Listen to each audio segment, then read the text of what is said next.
आज से आपको ये संसार राजऋषि विश्वामित्र के नाम से जानेगा। विश्वामित्र, विश्व का मित्र।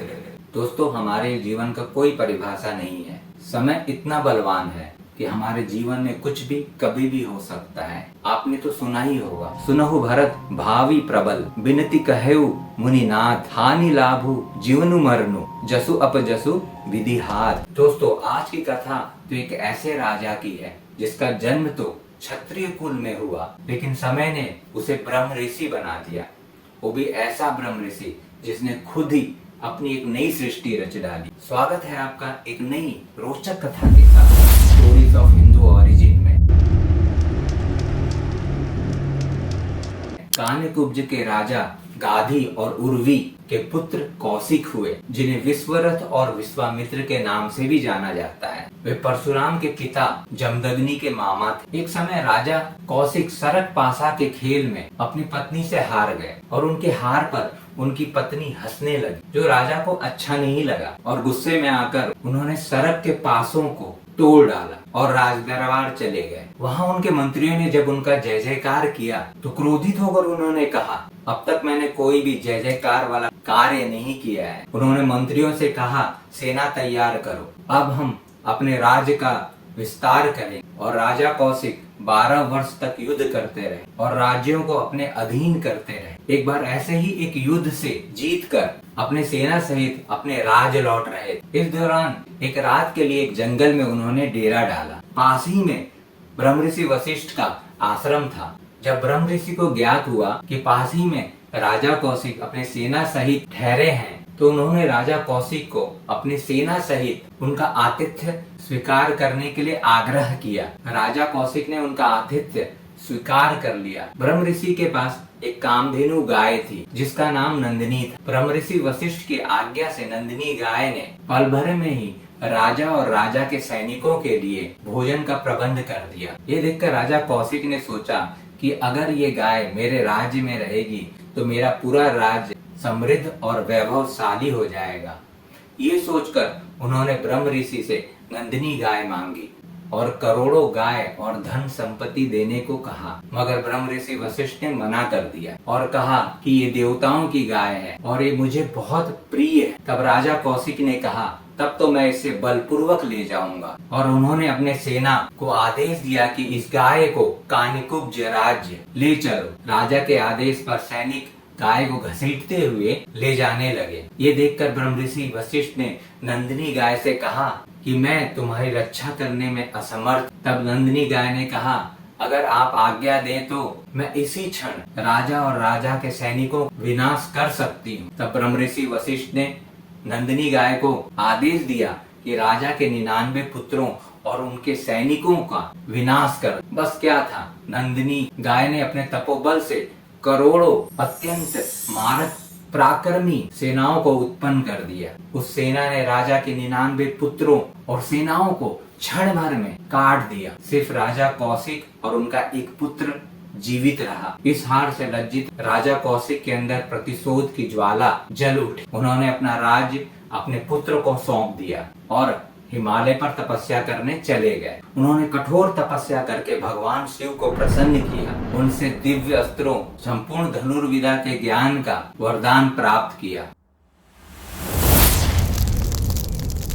कौशिक ने बिना समय गंवाए उस धनुर्विद्या के बल पर ब्रह्म ऋषि वशिष्ठ के आश्रम पर धावा बोल दिया। उन्होंने अकेले ही पूरे आश्रम को तहस नहस कर दिया। ये देख ब्रह्म ऋषि वशिष्ठ क्रोधित हुए और अपना ब्रह्म रूपी दंड उठा लिया और राजा कौशिक से युद्ध करने लगे। कौशिक ने भगवान शिव से मिले सारे दिव्यास्त्रों को एक के बाद एक ब्रह्म ऋषि पर चलाया, लेकिन ब्रह्म ऋषि वशिष्ठ ने सारे दिव्यास्त्रों को विफल कर दिया। यहाँ तक कि कौशिक के द्वारा चलाया गया ब्रह्मास्त्र को भी शांत कर दिया। और क्रोधित होकर ब्रह्म ऋषि ने ब्रह्मांड अस्त्र चलाया, जिसके भयंकर गर्जना और ज्वाला से पूरी पृथ्वी पर त्राही त्राही मच गया। तब सभी देवताओं ने उपस्थित होकर ब्रह्म ऋषि से प्रार्थना की कि राजा कौशिक को आपने परास्त कर दिया है, अब उन्हें जाने दें और इस ब्रह्मांड अस्त्र को भी शांत कर दें। इस पराजय से कौशिक के मन में प्रतिशोध की अग्नि और बढ़ गई। अब उनको ज्ञात हो गया था कि ब्रह्म बल के आगे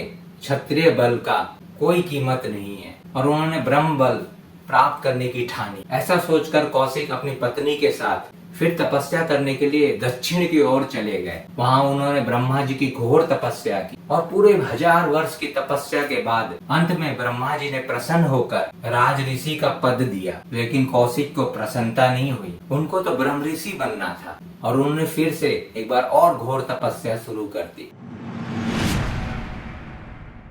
उसी काल में इक्ष्वाकु वंश में त्रिशंकु नाम के एक राजा थे। एक बार वो अपने कुलगुरु वशिष्ठ के पास गए और सशरीर स्वर्ग जाने की इच्छा बताई। वशिष्ठ जी ने कह दिया ये असंभव है। यही प्रार्थना लेकर त्रिशंकु वशिष्ठ जी के पुत्रों के पास गए। वशिष्ठ जी के पुत्रों ने कहा इस तरह का आग्रह हमसे करना हमारे पिता का अपमान है। जब उन्होंने इस कार्य के लिए मना कर दिया है तो हमारे पास क्यों आए। और उन्होंने क्रोधित होकर उसे चांडाल बनने का श्राप दे दिया और राजा त्रिशंकु तत्क्षण ही चांडाल बन गया। फिर चांडाल रूप में ही वो राज ऋषि कौशिक के पास गए और उनके साथ घटित सारी बातें राज ऋषि को बताया। राज ऋषि कौशिक ने उस चांडाल को आश्वासन दिया और कहा मैं तुम्हें सशरीर स्वर्ग भेजूं। उन्होंने सभी ऋषि मुनियों को यज्ञ के लिए आमंत्रित किया। लेकिन वशिष्ठ के 100 पुत्रों ने कहा यजमान चंडाल और पुरोहित क्षत्रिय ऐसे यज्ञ में हम नहीं जाएंगे। इस पर क्रोधित राज ऋषि ने उन्हें यमपास में बंद कर यमलोक जाने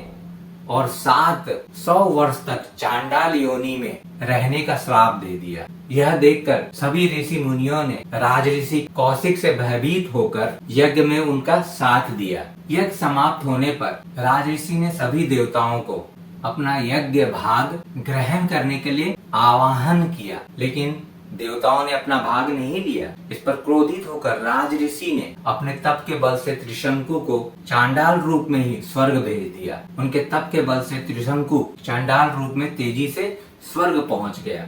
लेकिन इंद्र ने कहा तू चांडाल के लिए स्वर्ग में कोई जगह नहीं है।